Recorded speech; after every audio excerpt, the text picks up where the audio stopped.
It was a dark and stormy night. The wind howled outside, and the rain beat against the windows of Midnight Manor, an old, gloomy house perched on a hill. Inside, a group of people had gathered for a dinner party hosted by the wealthy but mysterious Mr. Charles Blackwood. Little did they know, the night would end in murder.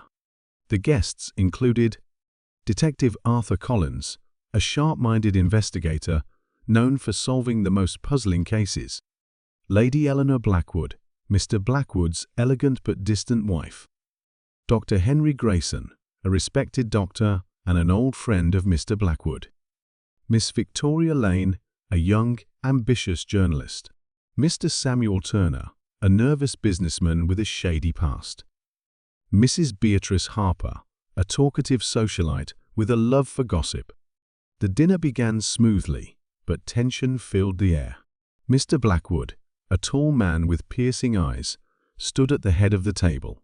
"Thank you all for coming," he said. "Tonight, I have an important announcement to make."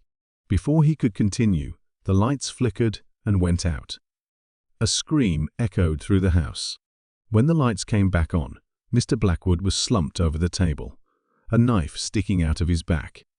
Chaos erupted. Lady Eleanor fainted, Dr. Grayson rushed to check on Mr. Blackwood, and Miss Lane began taking notes. Detective Collins, calm as ever, took charge. "Everyone, please remain in the dining room. No one leaves until we figure out what happened." The detective examined the body.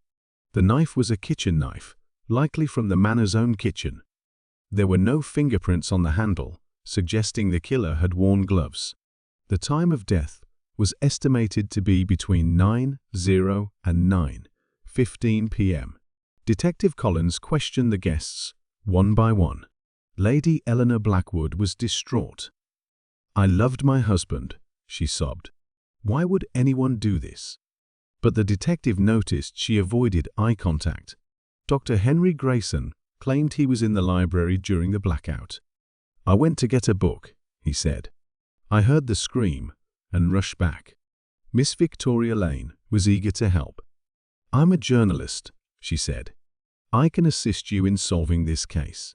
But Detective Collins wondered if she was more interested in getting a scoop than finding the truth. Mr. Samuel Turner was sweating profusely. "I didn't do it," he insisted. "I was in the bathroom when the lights went out." Mrs. Beatrice Harper was full of theories. "It must have been Lady Eleanor," she whispered. "She stood to inherit everything." As the detective pieced together the clues, he noticed something odd. The kitchen knife was missing from the knife block, and the gloves from the hallway stand were gone. He also found a torn piece of fabric near the dining room door, matching the pattern of Mrs. Harper's dress. Detective Collins gathered everyone in the drawing room. "I have solved the case," he announced. "The killer is among us." All eyes turned to him. "The killer used the blackout to their advantage," he explained. "They took the knife and gloves from the kitchen and hallway, knowing the lights would go out. But they made one mistake." He held up the torn piece of fabric. "This was found near the door. It matches Mrs. Harper's dress. She must have torn it while rushing to the dining room after the murder." Mrs. Harper gasped. "That's not true. I didn't do it." Detective Collins continued. "But you weren't the only one with a motive. Lady Eleanor stood to inherit her husband's fortune, and Dr. Grayson had a falling out with Mr. Blackwood over a business deal. Miss Lane was desperate for a story, and Mr. Turner had a history of blackmail." He paused.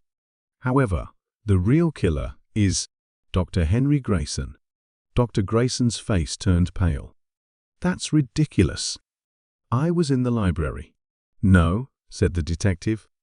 "You claimed you were in the library, but I found a book on the shelf with fresh fingerprints. You were there, but not during the blackout. You used the gloves to hide your fingerprints, but you forgot to wipe the book clean." Dr. Grayson slumped in his chair. "Fine, I did it. Charles was going to ruin me. He discovered I had been embezzling money from his company. I had no choice."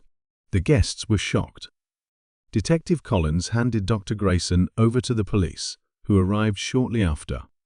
As the storm cleared and the guests left Midnight Manor, Detective Collins reflected on the case.